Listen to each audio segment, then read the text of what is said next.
குன்று இருக்கும் இடமெல்லாம் குமரக்கடவுள் இருப்பார். தொல்காப்பியத்தில் குறிஞ்சில கடவுளாகவே நமது முருகப்பெருமான் இருப்பது நமக்கு தெரியும். தொல்காப்பிய காலத்திலிருந்து நாம் இன்று வரையிலும் படித்துக் கொண்டிருக்கிறோம், முருகனுடைய அருளை பெற்றுக் கொண்டிருக்கிறோம். முருகா முருகா என்று சொன்னால் உருகாதார் யாருமே கிடையாது. முருகன் எண்ணில் முதல் எழுத்தில் மூ என்று சொன்னால் முகுந்தன் என்று பொருள், முகுந்தன் என்று சொன்னால் திருமால் என்று பொருள், ரூ என்று சொன்னால் ருத்ரன் சிவன் என்று பொருள், கா என்று சொன்னால் கமல தாமரையில் வீட்டிருக்கிற நமது பிரம்மாவுடைய பொருள். ஆக முருகா என்று சொன்னால் இந்த 3 வேதங்களும் 3 கடவுளும் அடங்கியிருக்கிறது என்று நம்மால் உணர முடியும். தமிழ் கடவுள் முருகன் என்று சொல்லுகிறோம். ஏன் என்று சொன்னால் தமிழ் கடவுள் முருகன்.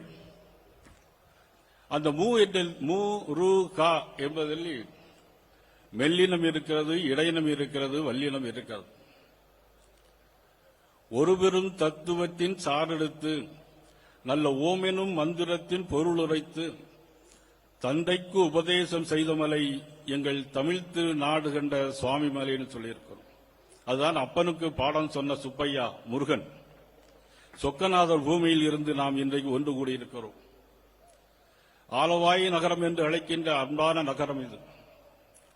தூங்கா நகரம் என்றும், நான்மாட கூடல் என்றும், 4 மாசி வீதிகளும், 4 சித்திரை வீதிகளும், 4 ஆவணி வீதிகளிலும், 4 வெளி வீதிகளிலும் இன்றைக்கு நடனமாடிக்கொண்டிருக்கின்ற மாபெரும் இந்த மதுரை மண்ணில் இன்றைக்கு நாம் நீதி கிடைத்திருக்கிறது.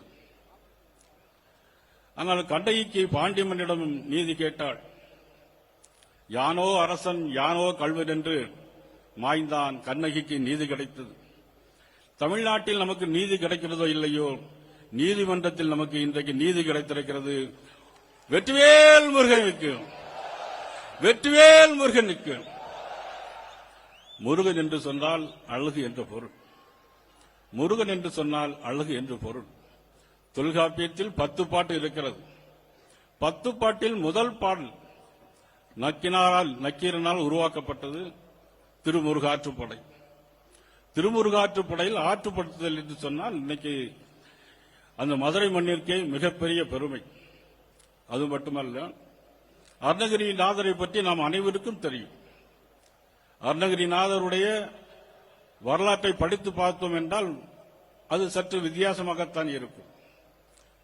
ஆனால் முருகப்பெருமான் ஆட்கொண்ட பிறகு அவர் பாடிய பாடல் திருப்புகழ், முத்தை தரு பத்தி திருமகன் என்ற பாடல் அதுக்கெல்லாம் நமக்கு ஒரு மிகப்பெரிய ஒரு வழிகாட்டுதலாக, ஆறுதலாக அமையும். இதெல்லாம் சிந்தித்து பார்க்க வேண்டும். திருப்புகழை பாடினால் உங்கள் எல்லோருக்கும் கேட்கிறேன், இங்கே 3 லட்சத்துக்கு 4 லட்சத்துக்கு மேலாக வந்திருக்கிறார்கள். எல்லோருக்கும் வாய் மடக்கணும் என்று சொன்னால் திருப்புகழை பாட பாட வாய் மடக்கும். அப்படிப்பட்ட திருப்புகழை அருணகிரிநாதர் நமக்கு உருவாக்கி தந்த அற்புதமான முருகப்பெருமானினுடைய புகழையெல்லாம் பரப்புகின்ற இந்த நிகழ்வு என்பது உண்மையிலே இன்றைக்கு எல்லோரும் அழைத்து போயிருக்கிறார்கள். எத்தனையோ தடங்கல்கள் பண்ண வேண்டும் என்று நினைத்தார்கள். தடை கற்களெல்லாம் படிக்கற்களாக மாற்றி இன்றைக்கு இவ்வளவு பெரிய நிகழ்வை நடத்தி கட்டிருக்கிறார் நமது சுப்பிரமணிய சுவாமி காடேஸ்வரன் சுப்பிரமணியன் அண்ணன் அவர்கள்.